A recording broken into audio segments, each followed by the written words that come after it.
बिस्मिल्लाहिर्रहमानिर्रहीम, अस्सलाम वालेकुम, वेलकम टू माय चैनल दावत इस्लाम। मैं हूं आपका दोस्त शफकत अली ऑफिशियल। उम्मीद करता हूं कि आप सब लोग ईमान के आला दर्जे पे होंगे। सूरतुल माइदा की आयत नंबर 90 का तर्जुमा, ऐ लोगो जो ईमान लायो, ये शराब और जुआ और ये आस्ताने और पांसे, ये सब गंदे शैतानी काम है, इनसे परहेज करो, उम्मीद है कि तुम्हें फलाह नसीब होगी। सूरतुल माइदा हाशिया नंबर 108 आस्तानों और 500 की तशरीह के लिए मौलाइजा हो सूरतुल माइदा हाशिया नंबर 12 ta 14। इसी सिलसिले में जुए की तशरीह भी हाशिया नंबर 14 में मिल जाएगी। अगरचे 500 अज़लम अपनी नौयत के एतबार से मुअस्सिर जुए ही की एक कसम है, लेकिन इन दोनों के दरमियान फर्क ये है कि अरबी जबान में अज़लम फालगिरी और कुरान अंदाजी की इस सूरत को कहते हैं जो मशकाना अकायद और वहमियात से आलूदा हो, और मुअस्सिर का अतलाक उन खेलों और उन कामों पर होता है जिनमें इत्तफाकी अमूर को कमाई और किस्मत आजमाई और तकसीम अमवाल व अशिया का जरिया बनाया जाता है। सूरतुल माइदा हाशिया नंबर 109। इस आयत में 4 चीजें कतई तौर पर हराम की गई हैं। एक शराब, दूसरा कुमारबाजी, तीसरा वो मकामात जो खुदा के सिवा किसी दूसरे की इबादत करने या खुदा के सिवा किसी और के नाम पर कुर्बानी और नजर नियाज चढ़ाने के लिए मखसूस किए गए हों। चौथा 500 मुसख्खर जिक्र, तीनों चीजों की जरूरी तशरीह पहले की जा चुकी है।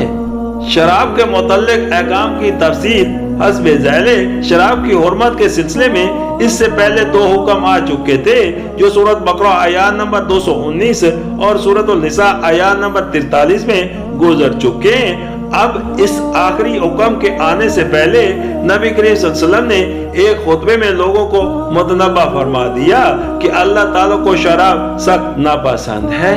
बाइद नहीं कि उसकी कतई हुर्मत का हुक्म आ जाए, लिहाजा जिन जिन लोगों के पास शराब मौजूद हो वो उसे फरोख्त कर दें। इसके कुछ मुद्दत बाद ये आयत नाजिल हुई और आपने ऐलान कराया कि अब जिनके पास शराब है वो ना उसे पी सकते ना बेच सकते, बल्कि उसे जाया कर दें। चुनांचे उसी वक्त मदीना की गलियों में शराब बहा दी गई।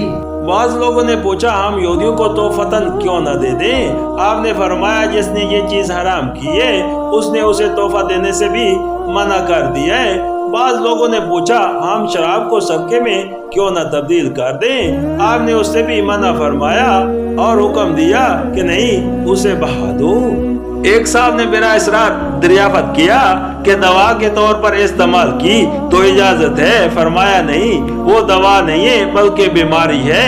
एक और साहब ने अर्ज किया, या रसूलुल्लाह सल्लल्लाहु अलैहि वसल्लम, हम एक ऐसे इलाके के रहने वाले हैं जो निहायत सर्द है और हमें मेहनत भी बहुत करनी पड़ती है। हम लोग शराब से थकान और सर्दी का मुकाबला करते हैं। आपने पूछा, जो चीज तुम पीते हो वो नशा करती है? उन्होंने अर्ज किया, हाँ। फरमाया, तो उससे परहेज करो। उन्होंने अर्ज किया, मगर हमारे इलाके के लोग तो नहीं मानेंगे। फरमाया, अगर वो ना माने तो उनसे जंग करो। इब्ने उमर रज़ियल्लाहु अन्हा की रिवायत है कि नबी करीम सल्लल्लाहु अलैहि वसल्लम ने फरमाया, अल्लाह ताला ने लानत फरमाई है शराब पर और उसके पीने वाले पर और पिलाने वाले पर और बेचने वाले पर और खरीदने वाले पर और कुशीद करने वाले पर और कुशीदा करवाने वाले पर और ढोकर ले जाने वाले पर और उस शख्स पर जिसके लिए वो ढोकर ले जाई गई है। वो एक और हदीस में है कि नबी करीम सल्लल्लाहु अलैहि वसल्लम ने उस दस्तरखान पर खाना खाने से मना फरमाया है जिस पर शराब पी जा रही हो। इब्तदान आपने उन बर्तनों तक के लिए इस्तेमाल को मना फरमा दिया था जिनमें शराब बनाई और पी जाती हो।